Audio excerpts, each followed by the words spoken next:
में तुझो जवाब नाए ओ शाह शाह ओ जाने जाना जगन में तुझो जवाब नाए हसीन चेहरो ऐं लाल लबड़ा ये गुलन में गुलाब नाए हसीन चेहरो ऐं लाल लबड़ा ये गुलन में गुलाब नाए हसीन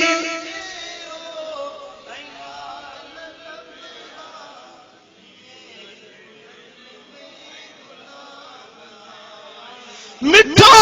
तुम्हारी मली हुई सखा में जगह सजी हुआई मिठा तुम्हारी मली हुई सखा में जगह सजी हुआई सुआली खाली छो हुजे तो ये लिखो के किताब ना है ओ सुआली खाली छो हुजे तो ये लिखो के किताब ना है हे शेर जो पढ़ा दो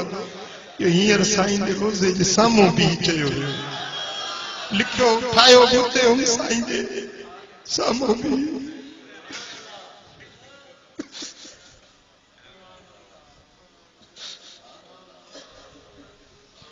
जॾहिं थो मोनी चपन खे चोली खंडूं ऐं माखियूं मखण थो खोली अखर अखर आहे मोती माणिक ये तक जो खिताब नाहे अखर अखर आहे मोती माणिक ये तक जो खिताब नाहे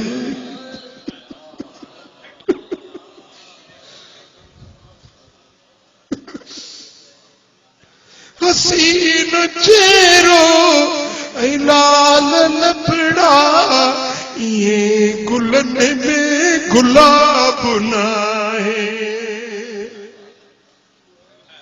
जॾहिं निहारी खिली खिकारी दिलियूं हज़ारे हबीब ठारी जॾहिं निहारी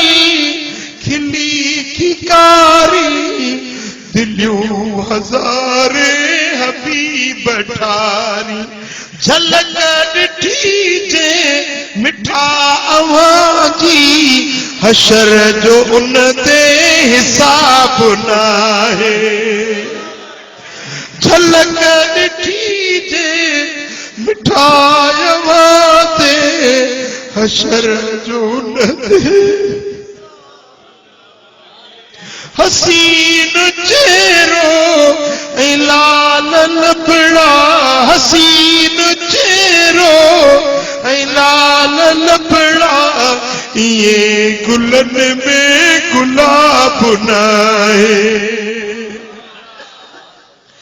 जमाल तुझो कमाल तुझो खुदा कयो खुश खिसाल तुझो सतुन का साई हयात आई सतुन का साई हयात आई घटियो न तुझो शबाब आहे सतुन का सोना हयात आई सतुन का साई हयात आई सतुन का साई हयात आई घटियो न तुझो शबाब आहे हसीन चेहरो अल्लाह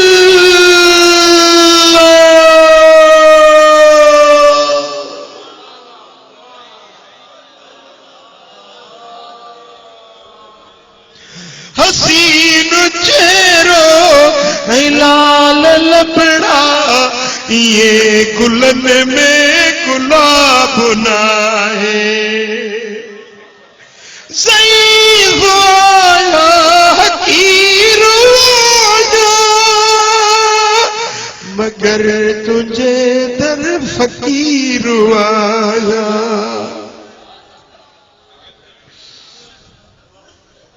तव्हांजे सिंध जो हिकिड़ो वॾो बुज़ुर्ग आहे, वॾो अल्लाह जो साले बानो आहे, उन खे मूं ॾिठो मदीना मुनव्वरा में साईं जे मवाज शरीफ़ ते हीअं कयो ॾिठो, पोचो हीअं ॻिचीअ में विझूं, हिते हू लखनि जो मुर्शिद आहे पर हुते हीअं बीठो ॻिचीअ में ॻारा विझूं, इश्क वारा बीठा आहिनि पर नज़र करम थिए ऐं जंहिंते महबूब नज़र कनि उनखे अॾे छॾे, जिते हिकु नज़र पइजी वञे ॿई जहान हुनजा आबाद करे छॾे। ज़ईफ़ आया हकीर आया मगर तुझे दर फकीर आया। मिठाई मंगतो अतो के पर तो मिठाई मंगतो अतो के पर तो मुझे मजन जो हिसाब ना है।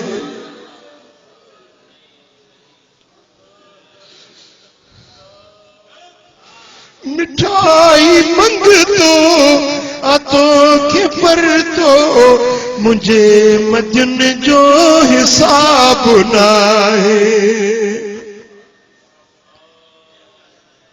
ही कर मुला जो सवाल मिठा छजो मुंह मलाल लाहे। इन जमायत जो सवाल आहे इन फकीरन जो सवाल आहे मिठा छजो सब मलाल लाहे। अवां सां औरियूं अंदर जूं ॻाल्हियूं हबीब तो खां हिजाब नाहे। अवां सां औरिया अंदर जूं ॻाल्हियूं हबीब तो खां हिजाब नाहे। हसीन चेहरो ऐं लाल लफड़ा ये गुलन में गुलाब नाहे। हसीन चेहरो ऐं लाल लफड़ा ये गुलन में गुलाब नाहे। रब करे शल सां सभिनी खे उन सोने जो दीदार नसीब थिए, उन महबूब जी ज़ियारत मिले, उन सोने नबी जी ज़ात राज़ी थी वई त ॿिन्ही जहाननि में तुंहिंजे लाइ कामयाबी जा दर खुली विया। ओ मिठा जे उन महबूब खे राज़ी थो करणु चाहीं त